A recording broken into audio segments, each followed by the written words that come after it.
اعوذ باللہ من الشیطان الرجیم بسم اللہ الرحمن الرحیم۔ تفسیر پارہ جو تالیف ہے سید ذوالفقار علی زیدی صاحب کی، اور اس کے ناشر ہیں الحرمین پبلشرز، کراچی، پاکستان۔ اب اس کے صفحہ نمبر 79 سے میں قرأت کر رہا ہوں، یعنی پڑھ رہا ہوں، اور اس میں سورۃ النازعات ہے۔ یہ سورہ مکہ مکرمہ میں نازل ہوا۔ نزولی ترتیب کے لحاظ سے اس کا نمبر 81 ہے، اور موجودہ ترتیب کے لحاظ سے اس کا نمبر 79 ہے۔ کل اس کی آیات 46 ہیں، کل اس کے رکوع 2 ہیں۔ اس سورہ کے لیے نازعات کے نام کا انتخاب اس کی پہلی آیت کی وجہ سے ہے، جو ہے کہ بسم اللہ الرحمن الرحیم والنازعات غرقا۔ اس کے فضائل اور خواص بہت زیادہ ہیں۔ تفسیر برہان میں لکھا ہے کہ حضور اکرم صلی اللہ علیہ وسلم نے فرمایا کہ اس سورہ کو دشمن کے مقابلے میں جو پڑھے گا تو وہ دشمنوں سے محفوظ رہے گا، اسے کوئی دشمن ضرر نہ پہنچا سکے گا۔ اس سورہ میں قیامت کے موضوع پر توجہ دلائی گئی ہے۔ اس پر کائناتی نظام خلقت سے استدلال کیا گیا ہے۔ عام طور پر تمام مکی صورتوں میں قیامت کے موضوع کو پیش کیا گیا ہے، چونکہ قیامت کے تصور سے انسان کی زندگی اور کائنات کے وجود کو معقولیت ملتی ہے۔ دوسری یہ کہ مشرکین مکہ اس اہم ترین تقدیر ساز عقیدے کے منکر تھے۔ اس وجہ سے قرآن نے قیامت کے موضوع کو تاکید اور وضاحت کے ساتھ بیان کیا ہے۔ اس سورہ کی ابتدا 5 قسموں سے ہوتی ہے۔ یاد رہے کہ یہ انداز پورے قرآن کریم میں صرف 5 صورتوں میں ہے: سورہ صافات، سورہ ذاریات، سورہ مرسلات، سورہ نازعات اور سورہ عادیات۔ اول میں 3 صفات اور دوسری میں 4 اور باقی تینوں میں 5 صفات ہیں۔ سورہ نبا اور سورہ نازعات میں نہایت ہی ربط و مناسبت ہے۔ سورہ نبا میں قیامت کے بارے میں کفار کے انکار اور استہزاء اور رسول کا جواب مذکور تھا۔ سورہ نازعات میں قیامت کو مبادئ قسم کے انداز میں بیان کر کے قیامت باقی رہنے والی جہان کی اجمالی کیفیت بیان کی گئی ہے۔ اس سورہ کا خلاصہ 6 حصوں میں کیا جا سکتا ہے۔ نمبر 1، سب سے پہلے ایسی قسموں کے ساتھ تاکید جو مسئلہ معاد سے تعلق رکھتی ہے۔ قیامت کے عظیم دن کے ثبوت پر تاکید کی گئی ہے۔ نمبر 2، اس حصے میں قیامت کے ہولناک اور وحشتناک چند مناظر کی طرف اشارہ ہے۔ نمبر 3، حضرت موسیٰ علیہ السلام اور سرکش فرعون کا واقعہ بیان کیا گیا ہے، جو مومنوں کی تسلی اور سرکش مشرکین کے لیے عبرت ہے۔ نمبر 4، آسمان اور زمین قدرت خدا کے نمونے ہیں، جنہیں معاد کا امکان اور زندگی کے بعد موت کے لیے دلیل کے طور پر پیش کیا گیا ہے۔ نمبر 5، اس عظیم دن سرکشوں کے انجام اور نیکوکاروں کے اجر کی تشریح کی گئی ہے۔ نمبر 6، سورہ کے آخر میں قیامت کے حالات، حضرت موسیٰ علیہ السلام اور فرعون کا قصہ عبرت کا سامان ہے۔ خدا کی نعمتوں کا شمار، جہنم کے اعلام، متقین کی تعریف، رسول خدا صلی اللہ علیہ وسلم کی رسالت اور دنیا کی بے ثباتی کا ذکر۔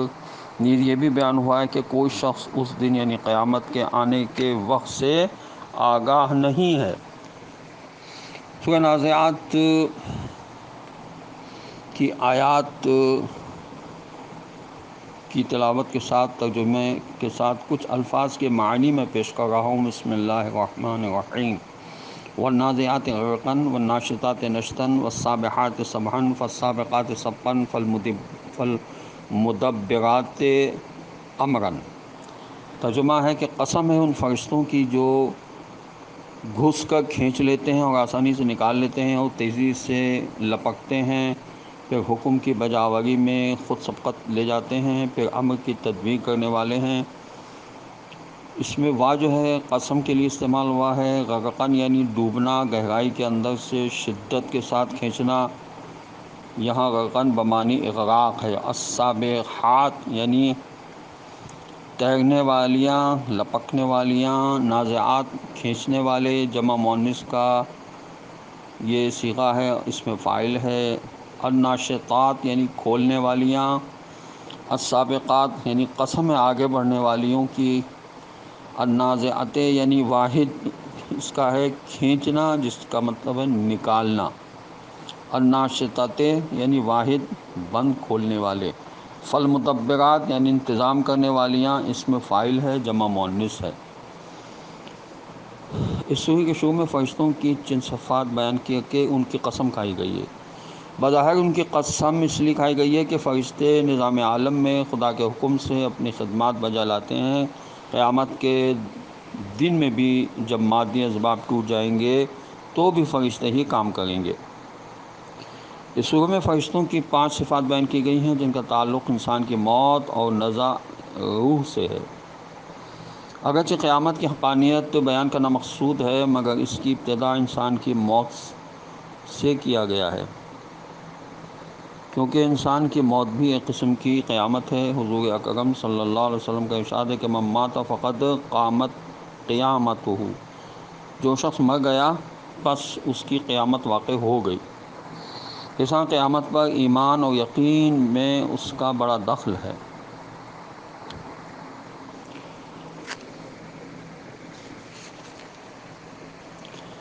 کلی طور پر یہ لفظ نشطہ نکل جانے کو کہتے ہیں، اور نشط کھولنے کے معنی میں بھی آیا ہے، بندھن کھولنے کے معنی میں آیا ہے۔ کلی طور پر یہ لفظ ہر قسم کی اس حرکت کے لیے استعمال ہوتا ہے جو سہولت اور آسانی کے ساتھ انجام پائے۔ والسابحات سبحا، سبحہ کے معنی ہے تیرنے کے، یہاں تیزی کے ساتھ چلنا مراد ہے، جیسے دریا میں تیرنے والا یا کشتی میں سفر کرنے والا اپنی منزل مقصود کی طرف تیزی سے جاتا ہے۔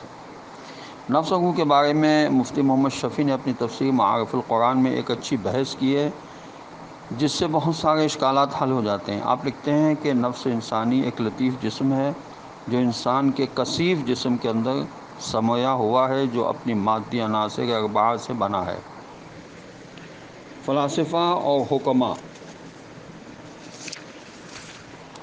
اس کو روح کہتے ہیں، مگر حقیقت میں انسانی روح ایک مجرد جوہر اور لطیفہ ربانی ہے جو اسی طبع روح یعنی نفس کے ساتھ ایک خاص تعلق رکھتا ہے، اور طبعی روح یعنی نفس کی حیات خود بدن لطیفہ ربانی پر موقوف ہے۔ گویا اس کو روح کہتے ہیں کہ جسم کی زندگی نفس سے ہے اور نفس کی زندگی اس روح سے وابستہ ہے، اور اس روح مجرد کا تعلق نفس سے ہے۔ یہ نفس ہی ہے جو جسم لطیف ہے اور اعمال صالحہ سے منور اور خوشبودار بن جاتا ہے، اور کفر و شرک اور گناہوں کی وجہ سے بدبودار ہو جاتا ہے۔ اسی طرح فالسابقات سبقا، بعض مفسرین کا کہنا ہے کہ ان سے مراد سیارے ہیں جو ایک دوسرے سے سبقت لے جاتے ہیں۔ فالمدبرات امراً، آیت اللہ محسن علی نجفی نے اس کی تفسیر میں فرمایا ہے کہ پھر امر الہی کا انتظام کرنے والوں کی قسم، تدبیر امور کے سلسلے میں فرشتے اللہ کی طرف سے وحی نازل کرتے ہیں، امتوں پر عذاب نازل کرتے ہیں، بندوں کی حفاظت کرتے ہیں، نزع روح سے لے کر آخرت تک یعنی داخل جنت ہونے کے تمام امور انجام دیتے ہیں۔ ارشاد ہوا یوم ترجف الراجفۃ تتبعها الرادفہ، اس روز کانپنے والی کانپے گی، اس کے پیچھے دوسرا لرزہ آئے گا۔ کچھ دل اس دن مضطرب ہوں گے، ان کی نگاہیں جھکی ہوئی ہوں گی، کہتے ہیں کہ ہم ابتدا کی طرف پھر واپس جائیں گے۔ کیا جب ہم کھوکھلی ہڈیاں ہو چکے ہوں گے تب بھی؟ وہ کہتے ہیں پھر تو یہ واپسی گھاٹے کی ہوگی، پس یہ واپسی یقیناً صرف ایک جھرکی ہوگی، پھر وہ یکایک میدان حشر میں موجود ہوں گے۔ تتبعها کا مطلب ہے پیروی میں، یومئذ یعنی اسی دن، یقولون وہ کافر کہتے ہیں، الحافرہ یعنی پہلی زندگی، عظاماً ہڈیاں، تلکا یہ، خاسرہ نقصان، زجرتاً جھڑکی، بالساہرہ یعنی میدان محشر میں، ترجف کانپ جائے گی، غدفتو یعنی پیچھے آنے والی، واجفتن یعنی مستغرب ہونے والی،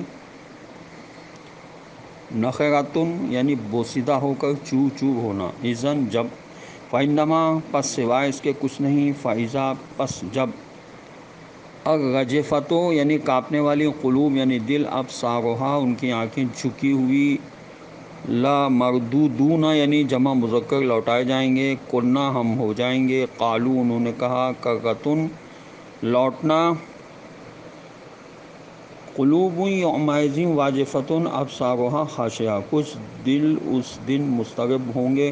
قلوب کو نکرہ صورت میں ذکر کیا ہے تاکہ نو کے لیے عام ہو جائے۔ یقولون انا لمردودون فی الحافرہ، قیامت کے آنے پر اعتراض کرنے والے کفار دنیا میں یہ کہتے تھے کہ کیا یہ ممکن ہے کہ ہم دوبارہ پہلے کی طرف واپس لوٹائے جائیں گے؟ اب یہی لوگ قیامت کو دیکھ کر دلوں میں اضطراب اور پریشانی کے ساتھ نظریں جھکائے ہوئے ہوں گے، جبکہ دنیا میں اس کا انکار کر رہے تھے۔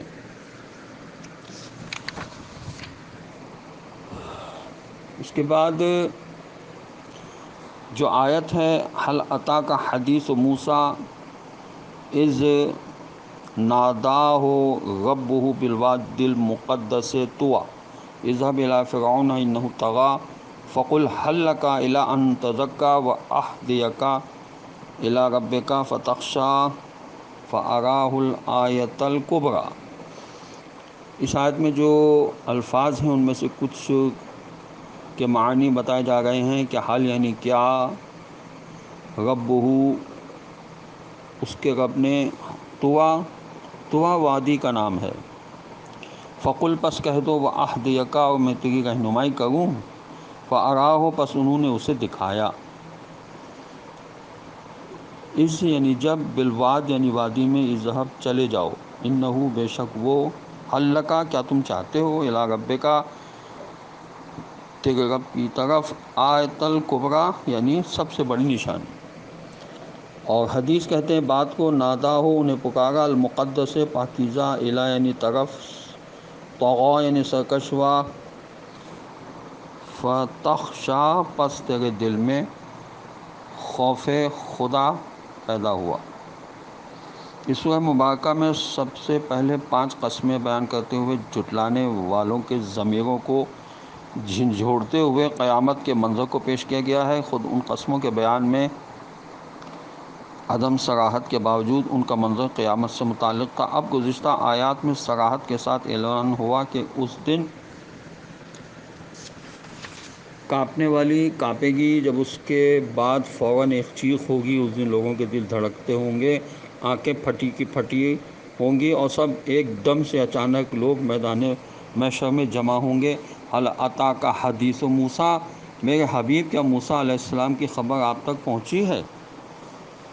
اذ ناداہ ربہ بالوادی المقدس طویٰ، جب ان کے رب نے انہیں وادی مقدس میں پکارا۔ طویٰ کے لغوی معنی تنگ وادی کے ہیں۔ اذهب الی فرعون انہ طغیٰ، فرعون کی طرف جائیں، بلا شبہ وہ سرکش ہو گیا ہے۔ فقل هل لک الی ان تزکی، اس سے کہہ دو کہ کیا تو پاکیزگی اختیار کرنے پر آمادہ ہے۔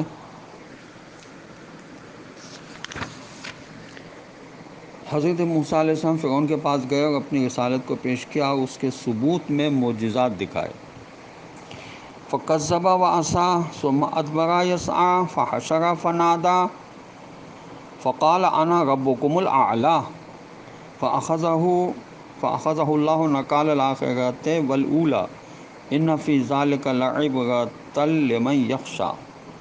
فکذب پس اس نے جھٹلایا، ثم پھر ادبر لوٹ گیا، یسعیٰ کوشش کرنے لگا، انا کا مطلب ہوتا ہے میں، فاخذہ پس اسے پکڑ لیا، الآخرہ یعنی آخرت کے، فی میں لمن اس کے لیے جو، فحشرا پس سب کو اکٹھا کیا، ربکم تم سب کا پالنے والا، ولولا دنیا، ذالکہ اس، یخشا خوف رکھتے ہیں، فنادا اور پکارا، الاعلیٰ یعنی سب سے بلند، نکالا یعنی عذاب میں، انا بے شک، لعبرتن یقیناً عبرت ہے۔ حضرت موسیٰ علیہ السلام نے فرعون کو خدا کا حکم پہنچایا، معجزات بھی پیش کیے، مگر فرعون نے فکذب وعصیٰ حضرت موسیٰ علیہ السلام کو جھٹلایا اور نافرمانی کی، ثم ادبر یسعی، پھر وہ واپس گیا تاکہ موسیٰ علیہ السلام کے خلاف اپنی کوششیں کرے۔ فحشر فنادا، اس نے لوگوں کو جمع کیا اور آواز دی، صرف اس پر اکتفا نہیں کیا بلکہ ایک بہت بڑا دعویٰ بھی کیا۔ فقال انا ربکم الاعلی، معاذ اللہ میں تمہارا سب سے بڑا رب ہوں، کیونکہ اس سے معلوم تھا عوام انسان ہونے کے باوجود فریب کھانے والے اور غافل ہوتے ہیں، اور باغی و طاغی حکام ہمیشہ غافل عوام کی پشت پر سوار ہو کر آتے ہیں۔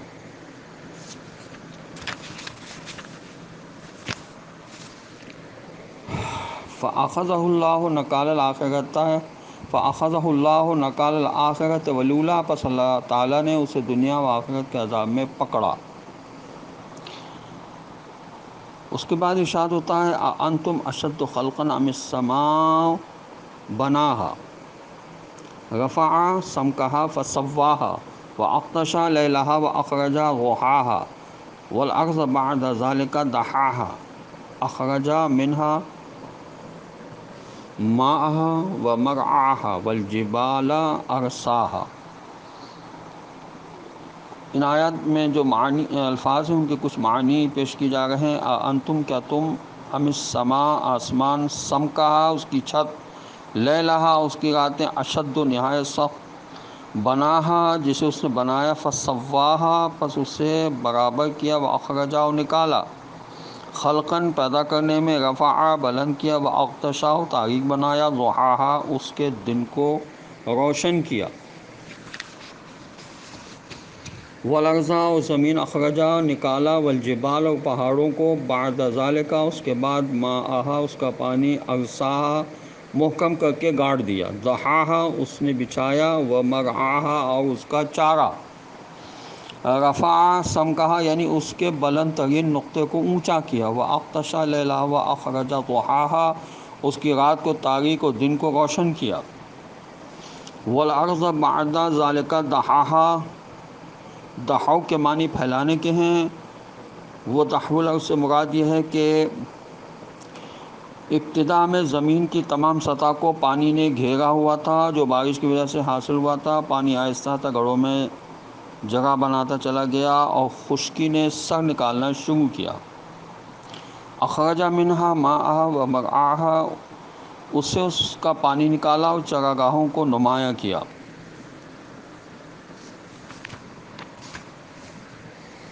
ارشاد ہوا والجبال ارساہا، جہاں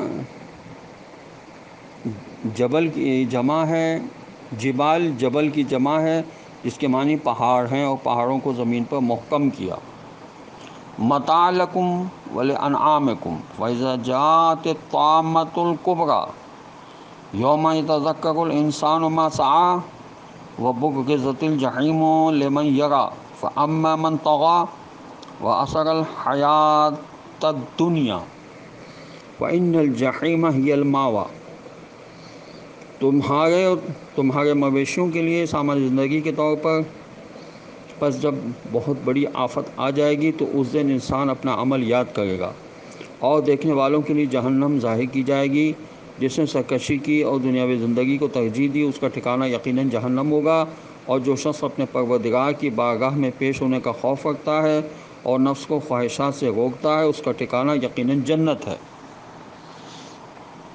ان آیات میں جو الفاظ استعمال ہوئے اس کے معنی یہ بیان کیے ہیں کہ متاعن سامان زندگی، فائزہ پس جب، الکبریٰ سب سے بڑی، ما جو، لمن ان کے لیے جو، من جس نے، الحیات زندگی کو، الجحیم جہنم، من خافہ جو ڈرے، النفس اپنی جان کو، لکم تمہارے لیے، جاءت آ جائے گی، یوم اس دن، سعی اس نے کوشش کی، یرا وہ دیکھیں گے، طغی سرکشی کی، الدنیا یعنی دنیا، ہی المأویٰ اس کا ٹھکانہ، عن الہویٰ خواہشات سے، ولانعامکم اور تمہارے چوپایوں کے لیے، الطامۃ آفت، یتذکر یاد کرے گا، وبرزت الجحیم اور جہنم ظاہر کی جائے گی، فاما پس، وآثرا اور ترجیح دی، فإنا پس بے شک، واما اور جو، ونہا روکے، فإنا پس یقیناً، متاع لکم ولانعامکم، تمہارے فائدے کی چیزیں ہیں اور تمہارے مویشیوں کے فائدے کے لیے۔ فَإِذَا جَاءَتِ الطَّامَّةُ الْكُبْرىٰ، جب سب سے بڑی آفت آ جائے گی، جب سب سے بڑا حادثہ واقع ہو جائے گا، یوم یتذکر الانسان ما سعی، اس دن انسان اپنا عمل یاد کرے گا۔ طامہ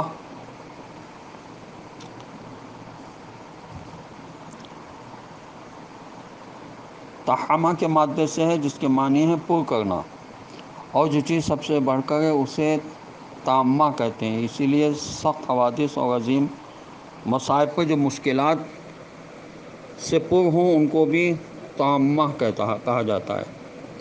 لیکن اس آیت میں طامۃ الکبریٰ سے مراد قیامت کے دن ہے، جو ہولناک حوادث سے پر ہے۔ یا لیتنی قدمت لحیاتی، کاش میں نے اپنی زندگی کے لیے پہلے کچھ بھیجا ہوتا۔ وبرزت الجحیم لمن یریٰ، برزت ماضی مجہول کا صیغہ ہے، جس کے معنی ظاہر کرنے کے، یعنی ان کے لیے جن کی آنکھ ہو اور دیکھ سکے۔ آیت کے معنی یہ ہے کہ اس دن لوگوں کی آنکھوں سے پردہ اٹھایا جائے گا اور ہر دیکھنے والی آنکھ اسے دیکھ سکے گی۔ لقد كنت في غفلة من هذا فكشفنا عنك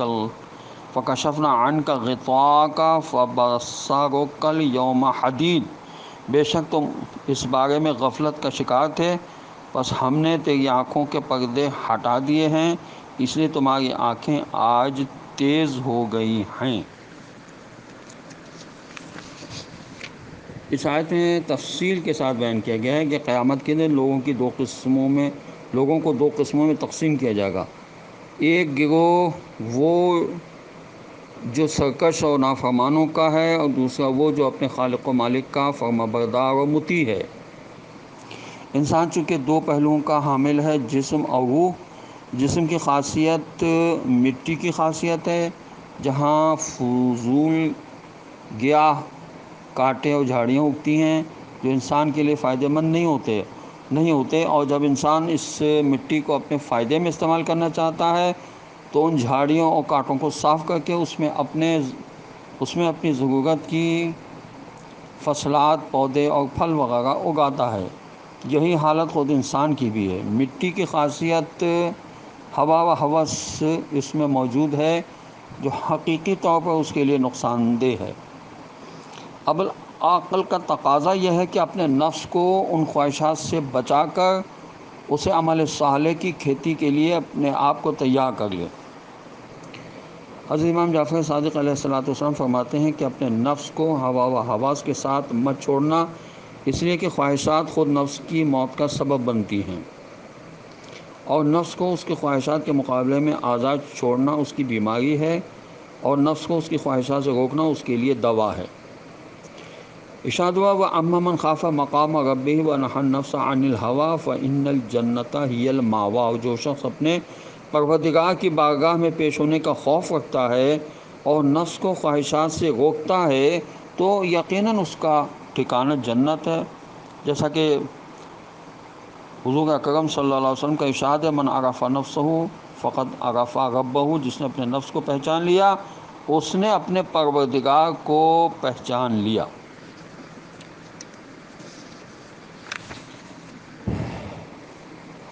ارشاد ہوتا ہے کہ یسألونک عن الساعة ایان مرساہا فیما انت من ذکراہا الی ربک منتہاہا انما انت منذر من یخشاہا کأنہم یوم یرونہا لم یلبثوا الا عشیۃ او ضحاہا۔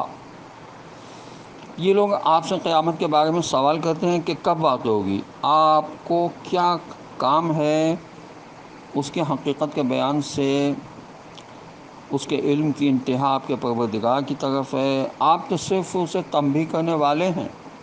جو اس قیامت سے ڈرتا ہے، جب وہ اس قیامت کے دن کا سامنا کریں گے تو ایسا لگے گا گویا وہ دنیا میں صرف ایک شام یا ایک صبح ٹھہرے۔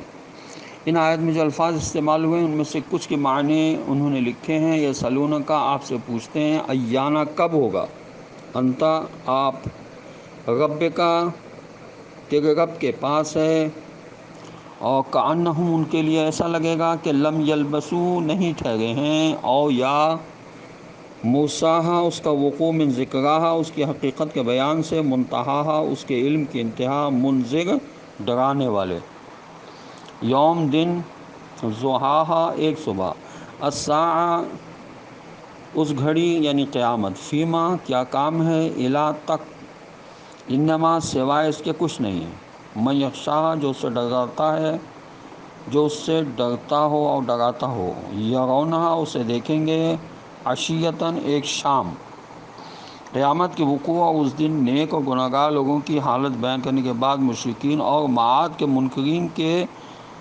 سوالوں کے جواب دیے گئے ہیں کہ یسألونک عن الساعۃ ایان مرساہا، میرے حبیب لوگ آپ سے قیامت کے دن کے بارے میں پوچھتے ہیں کہ قیامت کب واقع ہوگی۔ اس سوال کے جواب میں قرآن انہیں یہ سمجھانے کے لیے کہ کوئی بھی شخص قیامت کے وقوع کے دن کے بارے میں نہیں جانتا اور نہ ہی کوئی واقف ہو سکتا ہے، قرآن نے اپنا وہ سخن پیغمبر اکرم صلی اللہ علیہ وسلم کی طرف کر کے کہا، فیما انت من ذکرہا، آپ اس کی یاد آوری سے آپ کا کیا سروکار، یعنی وقوع قیامت کی تاریخ آپ کو بھی نہیں بتائی گئی ہے۔ الی ربک منتہاہا اس کے وقوع ہونے کی خبر صرف وہی جانتا ہے، انما انت منذر من یخشاہا، آپ کو صرف ان لوگوں کو ڈرانا ہے جو خدا سے ڈرتے ہیں اور ہدایت حاصل کرنے کے متمنی ہے، اور قیامت کے دن کے واقع ہونے کی خبر دینا آپ کی ذمہ داری نہیں ہے۔ کأنہم یوم یرونہا لم یلبثوا الا عشیۃ و ضحاہا، جب وہ اس قیامت کے دن کو دیکھیں گے تو ایسا لگے گا کہ وہ اس دنیا میں صرف ایک شام یا ایک صبح ٹھہرے ہیں۔ اس سورہ کی آخری آیت میں یہ حقیقت بیان کی گئی ہے کہ قیامت کے آنے میں زیادہ وقت باقی نہیں ہے، لہذا ارشاد ہوا جب لوگ قیامت کے دن دیکھیں گے تو یوں محسوس کریں گے کہ گویا ان کا دنیا میں قیام عصر کے وقت یا صبح کے وقت سے زیادہ نہیں ہو رہا۔ اس دنیا کے مختصر سی عمر اس تیزی کے ساتھ گزر جائے گی اور برزخ بھی اسی طرح جلدی گزر جائے گی، تو یہ لوگ قیامت میں خیال کرنے لگیں گے کہ یہ سارا زمانہ چند گھنٹوں سے زیادہ نہیں رہا۔ یہاں حضرت نوح علیہ السلام کی وفات کا واقعہ مناسب رہے گا کہ حضرت نوح علیہ السلام نے تمام انبیاء علیہ السلام سے زیادہ عمر پائی اور اپنی عمر کے 950 سال تبلیغ دین میں گزار دیے۔ جب آپ کی وفات کا وقت آیا تو ملک الموت تشریف لائے، اس وقت آپ علیہ السلام دھوپ میں بیٹھے تھے۔ جب ملک الموت کو دیکھا تو اجازت چاہی کہ دھوپ سے اٹھ کر سائے میں بیٹھ جاؤں، مگر ملک الموت نے کہا کہ یہ میرے اختیار میں نہیں ہے۔ اسی دوران خدا کی طرف سے ملک الموت کو حکم دیا گیا کہ میرے خلیل کو سائے میں بیٹھنے کی اجازت دے دے۔ اجازت مل گئی اور آپ علیہ السلام اٹھ کر سائے میں بیٹھے تو ملک الموت نے پوچھا، اللہ کے نبی آپ نے سب سے زیادہ عمر پائی ہے، آپ نے دنیا کو کیسے پایا؟ فرمایا بس ایسا ہی ہے جیسے کہ آپ کے سامنے دھوپ سے اٹھ کر میں سائے میں آیا ہوں۔ یہاں پر سورہ نازعات کی تفسیر ختم ہوئی۔ خداوند عالم کی بارگاہ میں دست بدعا ہوں کہ پروردگار ہمیں قرآن پڑھنے، سمجھنے اور اس پر عمل کرنے کی توفیق عطا ہو، اور وارث قرآن امام زمانہ کے ظہور میں تعجیل ہو، اور ہم سب کا امام کے انصار میں شمار ہو۔ والسلام علیکم ورحمۃ اللہ وبرکاتہ۔